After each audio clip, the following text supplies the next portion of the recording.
Sir is a strategic head for investments. He works with the British High Commission. He's worked with companies like GE Capital, American Express, and he's going to guide us how we can take our businesses beyond boundaries. Sir, over to you. Thank you. Thank you so much. I think, thank you, Jagat, for making my job a lot easier, because the sessions after lunch are the most difficult one to keep people awake. So I'm very glad to be here again. Goa is, I think, turning out to be one of my favorite places in the country. I keep coming back very often. And also, thanks to people like Milind, Sujit, and now Vinay, gave me a good session yesterday. And interestingly, just to take this discussion forward, UK is actually the capital of artificial intelligence as far as Europe is concerned, and I will present a few slides on that. But for starters, my name is Vikram, and I work for the Department for Business and Trade at the British High Commission in Delhi. So my job essentially is to help Indian companies set up in the UK. At the moment, so we've been doing this for the last 3 years in Goa itself, and in the last 3 years, we've managed to make a lot of connections here and a lot of good friends. And I'm very pleased to say that at the moment, there are 5 companies from Goa who are going to be setting up in the UK in 24-25, which is quite amazing. And I do meet a lot of Goans in the UK, especially in London, in the hospitality sector. A lot of them are very excited to be there, working for very fancy restaurants and hotels. But today what I'm going to cover is just to give you a quick overview on, I don't want to spend too much time on slides, but I just want to have a more interactive session, so that you have questions and all of that stuff. The India-UK story is very good. As Jagat Bhai really mentioned, the Prime Minister Modi has very ambitious plans for India. Hopefully by 2030, we will be the 3rd largest economy in the world. But in terms of UK and India, the relationship currently stands at 38 billion, right, which is very good. And there are now almost close to 1,000, Indian companies operating in the UK and about 600 plus British companies in India. And across both the economies, they now employ more than 700,000 people. India has been the 2nd largest investor for the last 4 years in a row. And UK is actually the 3rd largest. So, in terms of India-UK story, it's really a good one. And of course, and I'll talk about the tech system in the following slides. These are just, for people looking to, start up and scale up in the UK. The ecosystem is really, really robust. It just provides the right kind of support for you to scale up and, scale up your business and get going. So these are some of the, typical first that UK has at its place, first in terms of investment across Europe, first in terms of, attracting startups and scale-ups, so on and so forth. Of course, ease of doing business. So I won't spend too much time here. And that's the other one, which talks about the thriving UK economy. Does anyone know, just let me ask you a simple question. How many regions are there in the UK? I'll ask 2 questions, which will be as part of the quiz. How many regions are there in the UK? How many? So that makes my job a lot more harder. So countries, okay. So you said 4, and you said? Anyone else? Yeah, you said 4. You said 3. Who said 3? Even you said 3, very good. Who would want to name those 3? Yes, ma'am also said 3. Ireland, Scotland, and England. Okay, you are quite close. Anyone else? Wales, yeah. Yeah, I think, yeah, so he's nailed it. It's actually Northern Ireland, Wales, Scotland, and England. So, but you are very close, ma'am. And the second question is, we keep saying that UK is it used to be the 5th largest economy in the world, right? Now India has taken over the UK. So one is, what is the difference in GDP and what is the difference in population? Let's start with guesses. It's okay, Every answer is an okay answer. Yes, Vinay? Say, you shouldn't have answered because I gave you the answer yesterday. And I thought you wouldn't remember because you were under the influence of 2 beers. So, but you still answered it correctly. So, I have to be careful now next time. All right. So that's cheating. But this is a very interesting slide, right? This just sums up why you should be in the UK. Really, one, we work very closely with all the companies. The good thing about us is that we are a UK government department. So we are not commercially driven or motivated. So all the services that we provide to all Indian companies is actually comes free of cost. And I'll talk more about that. But obviously, sixth largest economy, the ease of doing business, ease of setting up business, high quality of life. The one feedback that we keep getting from Indian companies and Indians, all the top executives in the UK, is that the experience of being in the UK, it just supersedes everything else. It's just not business, it's lifestyle, it's culture, it's education, it's travel, and all of that put together just makes it very, very attractive. Of course, I'm sure many of you would have studied in one of these top universities. I wasn't that fortunate, but maybe in my next life. And of course, there are some tax benefits if you're doing some, patent boxes and doing some R&D work. I'll spend a few minutes on these slides because this talks about who we are as a department, how do we support you, and what can we do for you, right? So there are Department for Business and Trade is like the Ministry of Commerce in India. We are just the counterpart. Our job is to drive bilateral trade between India and UK. And we have three remits broadly. So one is trade, that we basically help British companies come into India, right? That falls under trade.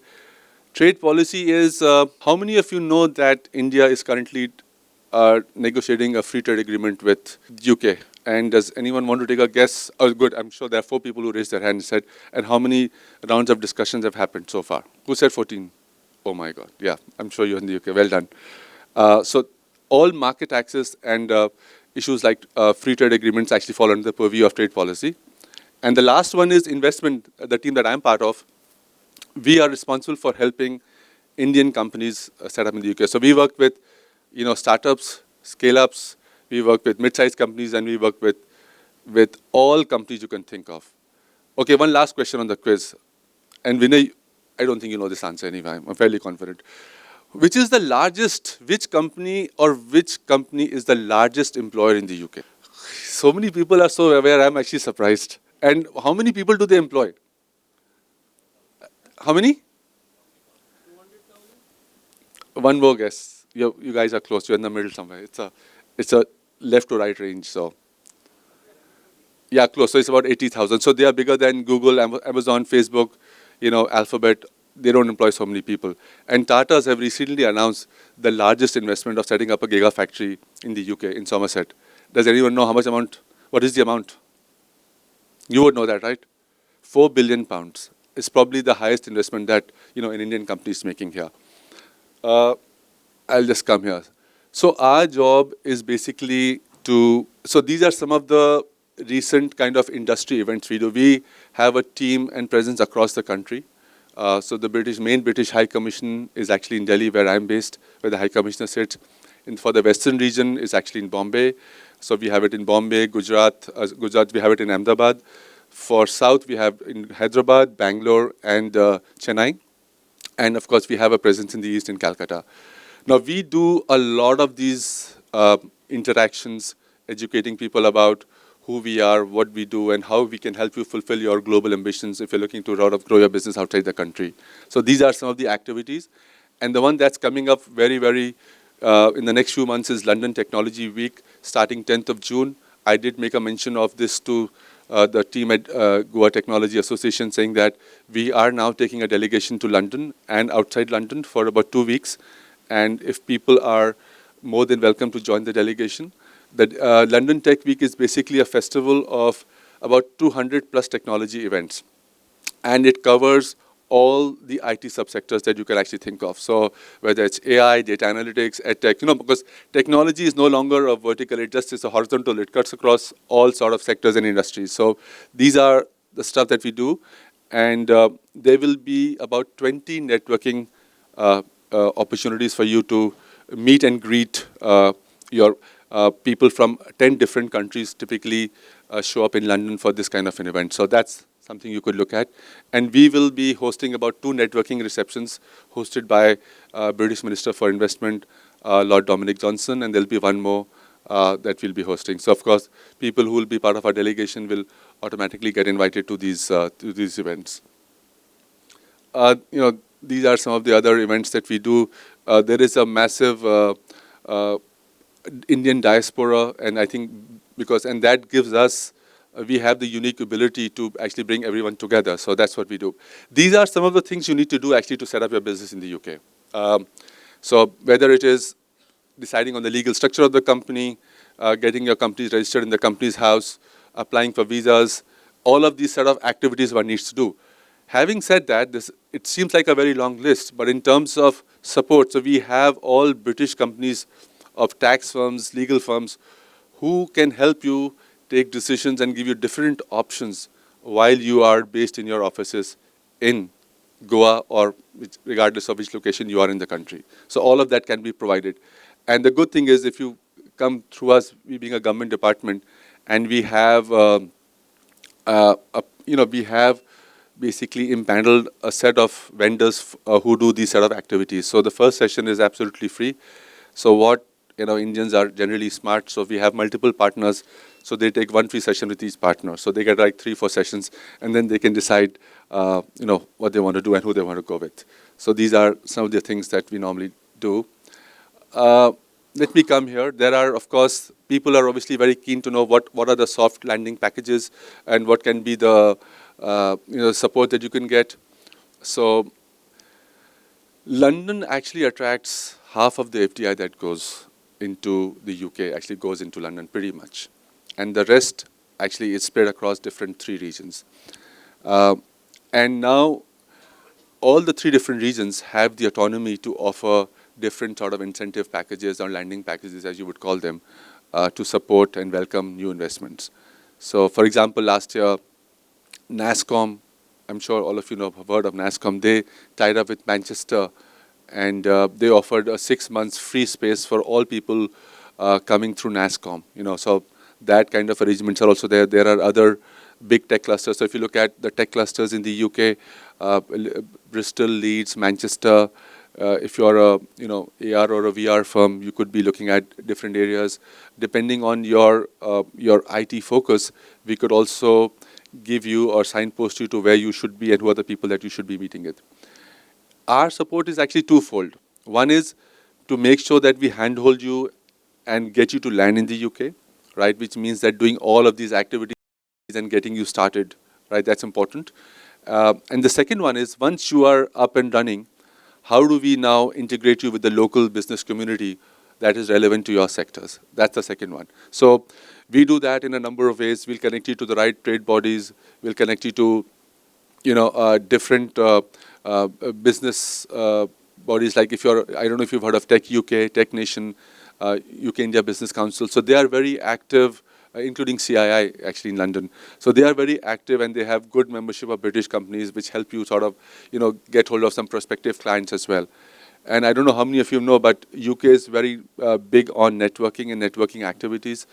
So therefore, every second week, there are events happening where you could just register and go and meet your prospective clients. Any questions so far, or I'll take them in the end.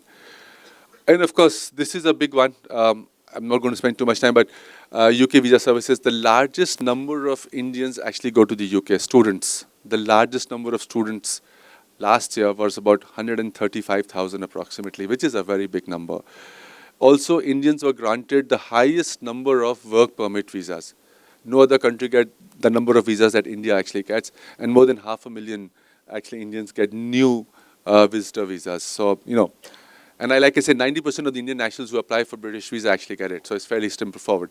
The only reason why people normally get denied or refused is because you don't fill your application form correctly. So, reasons like you've mentioned, they'll ask you a question like, hey, how much money do you plan to spend in the UK? And you would say, let's say I'm going to spend 5,000, but your bank account reflects like 3,000, like 3 lakhs. So obviously in those kind of situations, it'll be very difficult for the entry clearance manager to say, hey, I don't think this profile really fits the person to be there. So those are just very flimsy sort of areas. These are some of the different kind of visas that you could apply for, right? So we also can connect you to a visa immigration firm who will guide you exactly the way it meets your requirements, right? Because you are the best person who knows what you want out of a visa, because there are different visas tailored for different requirements. Whether you're going to be staying in the UK for, let's say, a few months or a full time, or you just want to come and go and you want to hire a director or a person there. So all of that has to be taken into account. And there are obviously, there's something, there's a new one, there's the Global Talent Visa as well. UK is actually promoting, the bright and the brightest and the best, as they call it. If you have a brilliant idea and you want to look at, doing it, so you could look at, Global Talent Visa as well. Just moving on. Yeah, I spoke about this earlier as well in terms of how cosmopolitan UK and rest of London is, London and rest of UK is. Obviously, this the experience of being in the UK itself is quite fulfilling for a lot of people. It's just not business. Uh, these are some of the other sectors. I'm not going to talk about each one of them, but obviously, clean tech, financial services, creative, deep tech. There are different kind of uh, sectors. The other thing that we can also do is, suppose you're considering any of these different sectors, right? What we can do for you is, we can give you market intelligence report on all of this. What I tell people when I speak, and I was talking to the NASCOM SME conference day before yesterday, and a lot of people had questions around market intelligence. So if you're looking at the UK, and I always say this to people, right? Just pick up the phone or drop us an email and talk to us. Because, we believe and we are fairly confident when we say that we know UK better than anyone else. So in case we don't have the answer, we will get you the answers, right? So if you want, for example, where is Yash? I know he's doing something very interesting on cyber. So, and I'll talk about artificial intelligence in my other slides. But if there's any kind of tech or non-tech subsectors you're keen on, we can help you with all that information. These are some of the other, this is how the UK tech sector looks like. Some of the key locations and key clusters are here. Sorry, I don't have a pointer. But, there are, of course, the UK economy is now, the tech sector is valued at 1 trillion. And there are about 160 unicorns, which is more than, Germany, France, or any other country in Europe. Also, cyber is very big. And the last point, it says UK is a powerhouse of European AI. So I'm going to talk about that. These are some of the other, highlights of the UK tech sector that you can look at. The interesting bit is there are about 581 accelerators and incubators to choose from. And someone asked me, let me ask you another question. Someone asked me, how expensive is it to set up in the UK, was the question that I was asked. And for a lot of us in India, actually, UK is synonymous with London, when actually that's not the case, right? So when people think UK is London and vice versa. And the answer is, I'm not going to quiz you. The answer is that it is as expensive or economical as you would take to set up something, let's say, in Delhi, Bombay, or Gurgaon. So there are hundreds of options to choose from. Typically, what I've realized that Indian companies, what they do is they actually start small in terms of capital investment. So they'll take an office, a co-working space, and as the business ramps up, they will also sort of ramp up their office infrastructure and things like that. So which is a smart move. That's one of the reasons why we're bright. And these are some of the, we can make introductions to any of these if should that be of any interest to you. So these are some of the UK tech sector accelerators and incubators. So these are some other opportunities for you to look at R&D funding, collaborations with universities. So one of the things that a lot of Indian companies are doing now is a lot of collaboration on projects with UK universities, right? So we know of a few. There was a collaboration with one of the universities on material search for EV cars. There is a lot of discussion and engagement around artificial intelligence, which is now actually a big buzzword now. And of course, look at these are some of the options where you could actually tap into fundings. You have to bid for it. And if you have a great idea or a project plan, they would actually give you the funding. But for that, you need to be based in the UK. So that's the one big prerequisite requirement. I've already spoken about unicorns. This is an interesting slide. These are some of where the AI tech clusters are: Edinburgh, Leeds, Bristol, Cambridge. So these are some of the big tech. In fact, last year, Rishi Sunak, the British Prime Minister, hosted the AI Safety Summit. But before I get there, you can see that There are 1,300 AI companies now operating in the UK, which is pretty significant. Uh, there are almost 67 universities offering only courses on artificial intelligence. So there is a lot of investment actually being put into creating that ecosystem that will support growth of not only startups and scale-ups, but also the bigger companies who are going to be driving AI. And of course, 2.4% will be the spend by 2027 of the GDP, so which is fairly significant. This is the AI Safety Summit. Uh, I'm sure Jagat Bhai also spoke about ethical standards. So AI Safety Summit was hosted by the Prime Minister Rishi Sunak, and it was attended by 28 countries. The focus of the summit was very simple. What sort of, at the moment, I attended the NASSCOM summit 4 weeks back, and the entire summit was actually based on AI. So you could actually get a full class on AI if you had attended a summit. Now, and a lot of focus was on awareness of what are going to be the implications of artificial intelligence. That is something which is not very clear at the moment, right? So for that, this summit focused a lot around safety and ethical standards that should be put in place. And once we agree on that, and that will also determine what sort of a regulatory environment should be put in place for people who are operating in AI.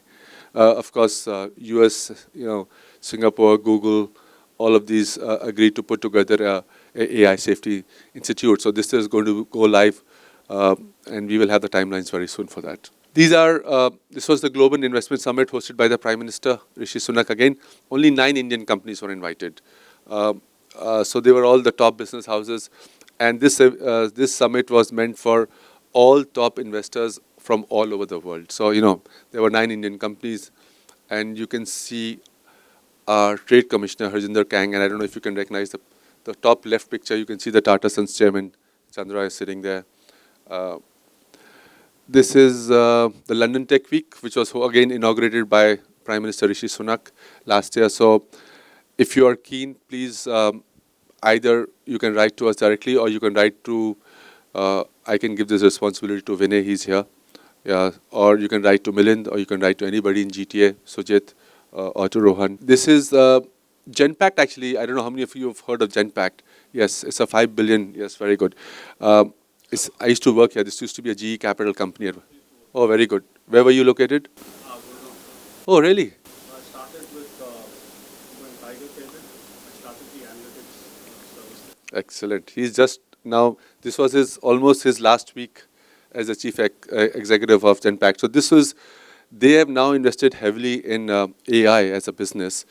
And this new office was inaugurated by our minister, Dominic Johnson, Minister for Investment. So this is, this is also some of the things that we do to raise your profile. Because if you're operating in an overseas market, there are 2 things that you always look for. One, of course, how do you make your brand visible? And the other one is, how do we do business? How can we get more business? Those are the 2 things. And I think making your brand visible is something that we can directly do for you. And we can indirectly help you in business development, but not directly. So being a government department.